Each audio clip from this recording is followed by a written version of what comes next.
Hey guys, what's up? Caleb Johnny here, and yeah, this is weird. I'm recording this on my Elphono because I realized I just got done shooting and editing, and I'm editing the video, and I didn't shoot an intro, so you don't even know what the video is about. We're talking about the Mini M4. The M4 we built out and redid, and it's a 300 Blackout, 7.5 inch barrel.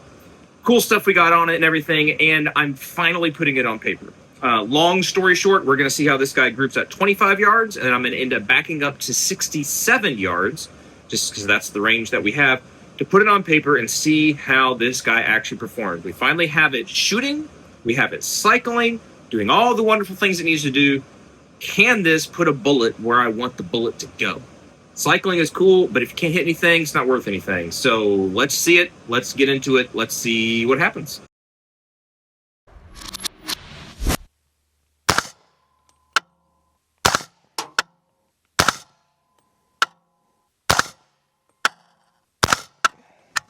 Go check that out. Well, dadgum. After having a debacle with the sugar weasel thing we just built, putting this thing on paper at 25 yards, which is not much, but 25 yards, and basically, and we're on a 2-power scope, 7.5-inch barrel, suppressed, extremely quiet, cycled everything perfectly. All my shots are in the red, which should be at 25 yards. This isn't even zeroed. That's the crazy thing. I didn't even zero this optic for this gun. That doesn't really mean anything. But every single shot, like I can tell you for where I was at. There's no way to prove it because I don't have a scope camera thing, whatever. But these individual shots, the one on the right, I called it in my head like that's on the right, and then I shot a little bit to the left. Like this is a laser beam at 25.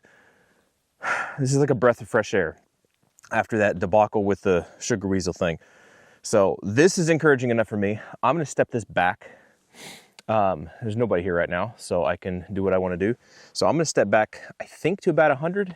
It'll probably be more like 75, just because 100 is if I put this all the way at the top and I go all the way to the back, and I'm not doing that. So it'll be roughly 100. I'm gonna cover these up, and actually maybe I'll just mark them. And then let's see what this thing does at 100. If it does this at 25, this could be a good gun. Could be. It is a good gun. This is great. I'd trust it.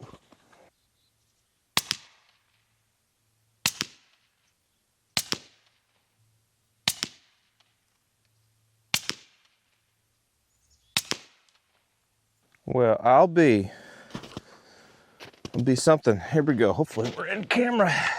This guy works. Now, I shot 6 rounds, didn't I? Yeah, I did. We were at 67 yards, technically. So not quite 100, what I was thinking. But here's the crazy thing. These are 200 grain, I think they're 200 grain Bone Frog subsonic ammunition. This is a 1 in 7 twist, right? Nothing, 1 in 8 twist. This is a 1 in 8 twist. At 25 on the nose yards, everything was exactly where I wanted to put it. We scooted back to 67 because I couldn't get back any further. It's just this weird swampy ice mush stuff, and I can't get back there. Or I'm not gonna get back there. And so that's as far as we can go back. What is interesting to me is we still have a very tight group. For a subsonic 300 Blackout, that is it. To me, that's a good group. That's a good group. And we were doing everything we can, aside from getting into prone, to get a really nice group. And I was stuck at 2-power. I could have gone up to 6-power, which I'm not sure if that would have really done much of anything, but I'm stuck at 2-power. A fantastic group. And it gave me what? A 1/2 inch, maybe a 1/2 inch of point of impact shift elevation wise, right? Scooting back to 67 yards. That is stinking, like that's bold. That's exactly what I wanted out of this thing.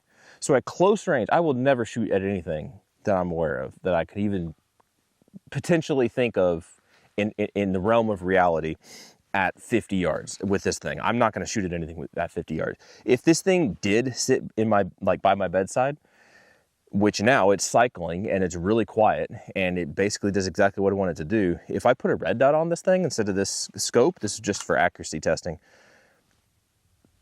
it has like barely any shift as far as bullet drop for any condition that is in the realm of reality for me.